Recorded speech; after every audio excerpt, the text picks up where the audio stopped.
question. If I asked you right now, how healthy is your organization's culture, what would you point to? Your eNPS score? Your last engagement survey? Maybe your Glassdoor rating? And what if I told you that number, that single score your leadership team is celebrating or panicking over, is giving you maybe 10% of the actual picture? What if the metric you are relying on to understand your culture is the very thing preventing you from actually understanding it? That might sting a little. Good. Sit with it. Because today we are going to challenge everything you think you know about measuring culture. Welcome to Unlock, Empower, Transform. I am Shay Blackmon, founder and CEO of Shay Blackmon Consulting, a DBA candidate in organizational leadership and the author of High Value Leadership, Transforming Organizations Through Purposeful Culture. This is episode 63, and today we are getting into culture metrics that matter, beyond NPS and eNPS. Fair warning, some sacred cows are getting tipped over today. Let me start with a confession. Early in my career, I was a fan of the single score approach too. Give me one number that tells me how we are doing, and I will build a strategy around it.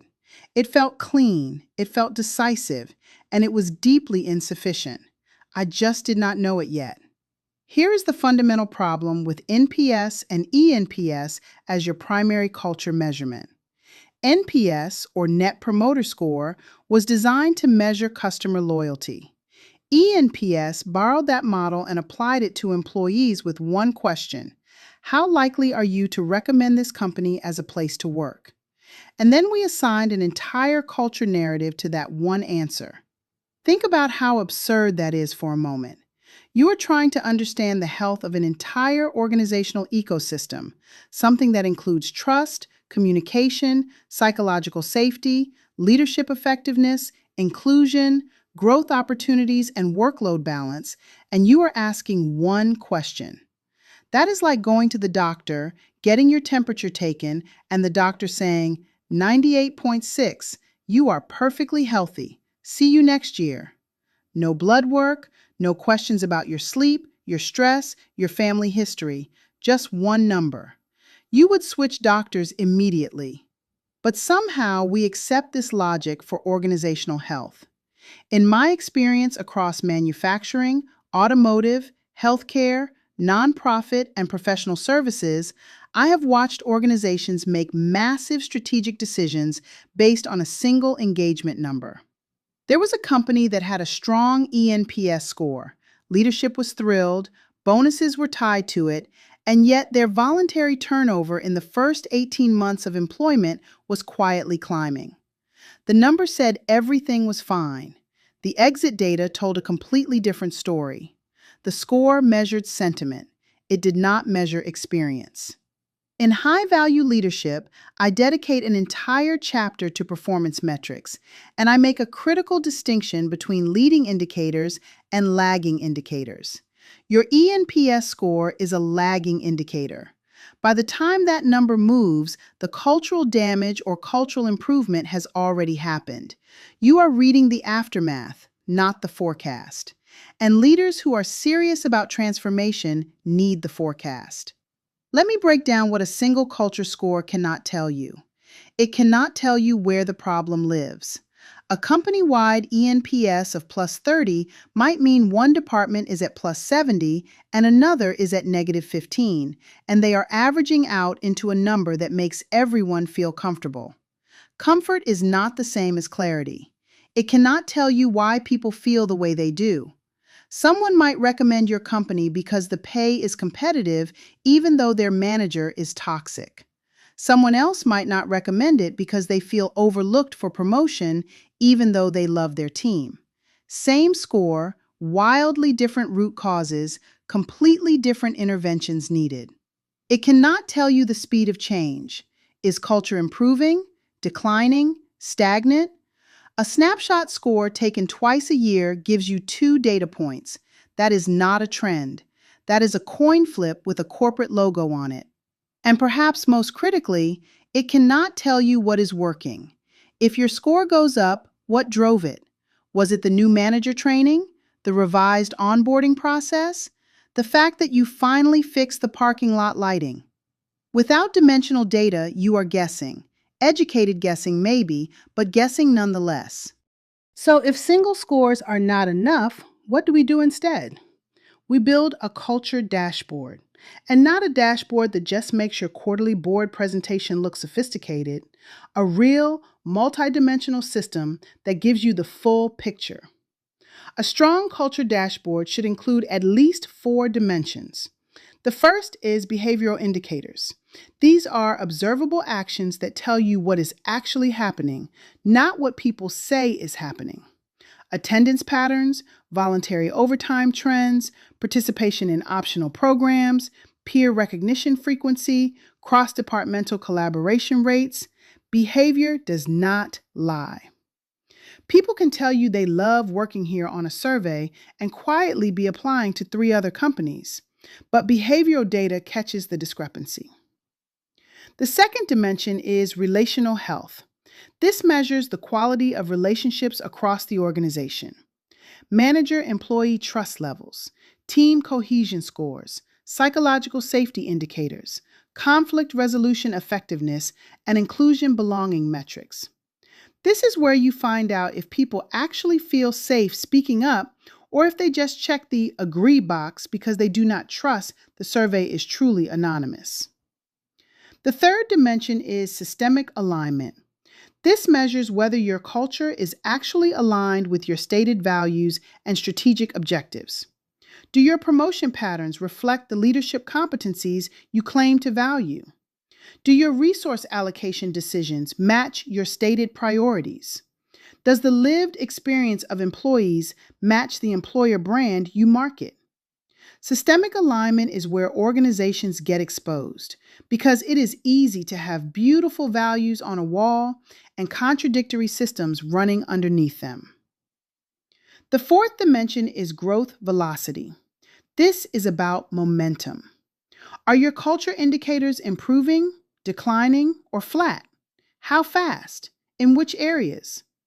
Growth velocity is the dimension that helps you predict where your culture is heading, not just where it is today.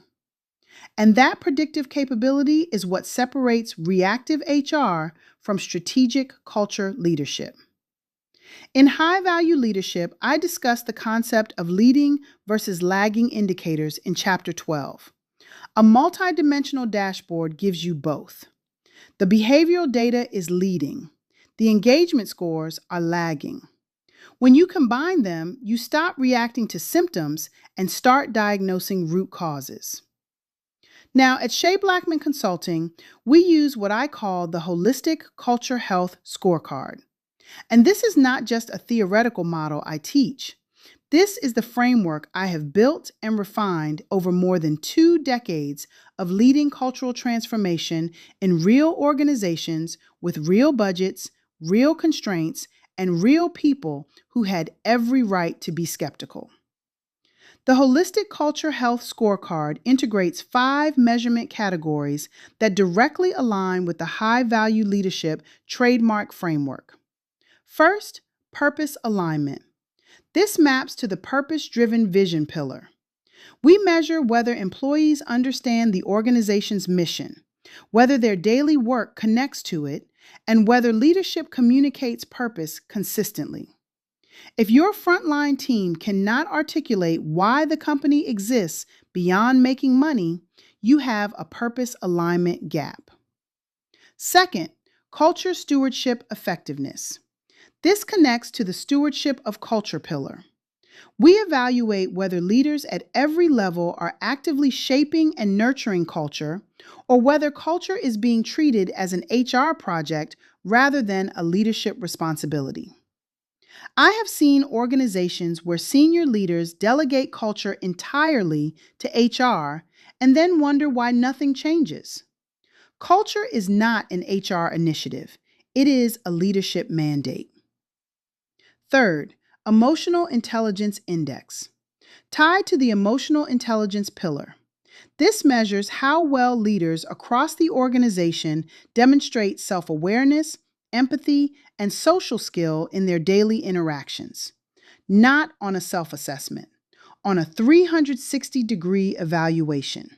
Because how a leader rates their own emotional intelligence and how their team experiences it are often very different stories. Fourth, accountability balance, connected to the balanced responsibility pillar. This measures whether high standards are maintained within a psychologically safe environment. Can people take risks without fear of punishment? Are expectations clear and consistent? Is accountability applied equitably? That last one is important because inconsistent accountability is one of the fastest ways to erode trust, especially among employees who already feel they are being evaluated through a different lens. And fifth, connection quality. Aligned with the authentic connection pillar, this measures the depth and authenticity of relationships across the organization, not just whether people interact, but whether those interactions are meaningful, inclusive, and trust-building. We talked about this in detail in Tuesday's episode on the relationship economy, and this metric is the data-driven extension of that conversation. Together, these 5 categories give you a culture health picture that no single score can provide. And here's what I find powerful about this approach. When you show leaders a dashboard that breaks culture into these 5 dimensions, the conversation changes. Instead of arguing about whether a 42 eNPS is good or bad, you are having a targeted discussion about why purpose alignment is strong in operations but weak in customer service. That is a conversation you can actually do something with. Time for your action step. I call this the 5-finger culture check, and you can do it in 5 minutes. This exercise is built directly from the Holistic Culture Health Scorecard, and it works whether you are a CEO, a frontline manager, or an individual contributor who wants to understand the culture you are operating in. Hold up your hand. Each finger represents one dimension of culture health. Your thumb is purpose alignment. On a scale of 1 to 5, how well does your team understand and connect with the organization's mission? Your index finger is culture stewardship. How actively are leaders on your team or in your organization shaping culture intentionally? Your middle finger, and yes, the irony is not lost on me, is emotional intelligence. How well do the leaders around you demonstrate self-awareness and empathy? Your ring finger is accountability balance. Are high standards maintained with psychological safety, or does accountability feel punitive? And your pinky is connection quality. Are relationships across your team authentic and trust-building, or are they transactional and surface level? Rate each one, 1 through 5. Add them up. If you are at 20 or above, your culture environment is strong. 15 to 19 means there are specific areas to address. Below 15, you have some real work to do, and the dimensions with the lowest scores are exactly where to start. What makes this exercise powerful is that it is immediate, it is specific, and it points you toward action.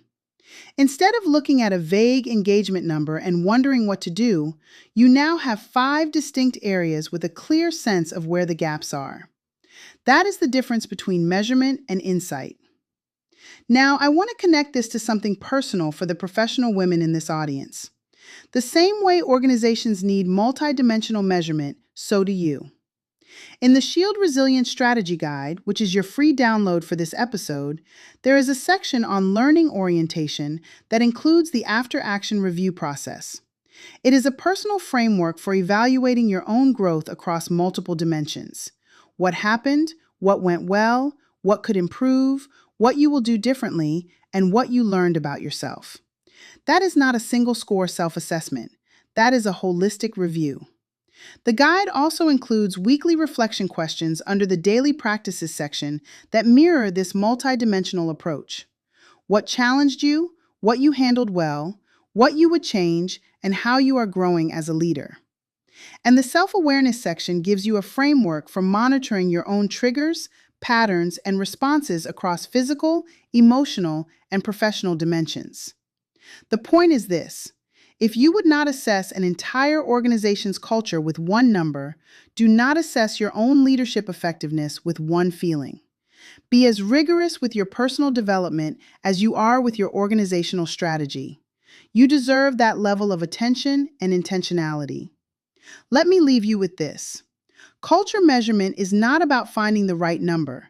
It is about asking the right questions across the right dimensions with enough consistency to see the truth.